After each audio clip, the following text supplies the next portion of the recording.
So you want to know about humanity before the Traveler, Well, there's not a lot to say that you may not already know, especially if you look out your window every once in a while.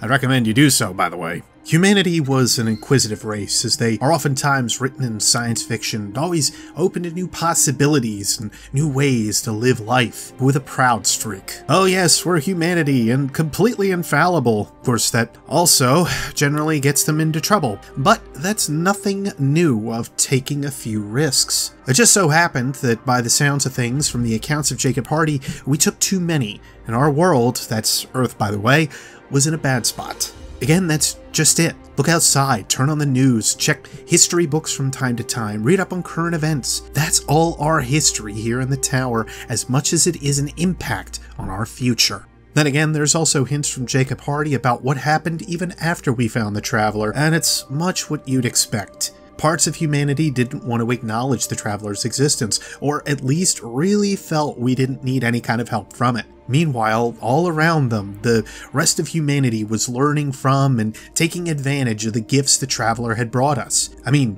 I can understand why some people were worried about the Traveler, but seriously, the Traveler brought about some awesome changes for humanity. We started to understand different ways science, math, and medicine worked, along with extending our overall lives.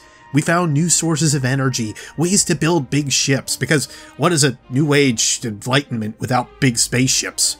And of course, how could I not mention that we found ways to live alongside Skynet and the Terminator, rather Rasputin and Exos. We also became really lax in our militaries and other defense forces, even so far as barely developing new handheld weapons, like the Kvastov, the first weapon you pick up in your first mission. Seriously, look at this thing. It's a combination of an M4 rifle, which has been around since the 80s, and an AK-47, which we've had in service since the 50s. I mean, there's been some weapons development with Sadometrics, aka this thing's gonna blow up half the solar system, so I may as well take you with it kind of weapons. Structures like the Cosmodrome and other buildings and areas you might see around Russia, well, they're real places from the old times and before it all fell down. You can see other structures on Venus and Mars from the Golden Age besides. But yeah, that's the Golden Age in a nutshell.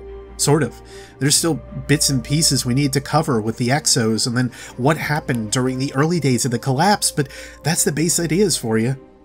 Wait, you wanted to know about humanity? Oh, right, just go look in a mirror.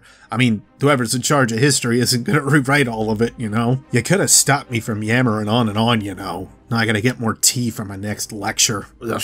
Anyway, we'll get to heavier topics soon enough. The Golden Age deserves its own talk, along with the Collapse, the Traveler, you name it. We'll discuss it. You can sign up for more lessons with the subscribe button, like or dislike to tell the Vanguard how I'm doing, and leave comments and ask questions down below on anything you're not clear about. I am the Warlock, Beard Grizzly, and I'll see you before the next bell rings, Guardian. Don't be late. Shex loves to make people run laps around the tower.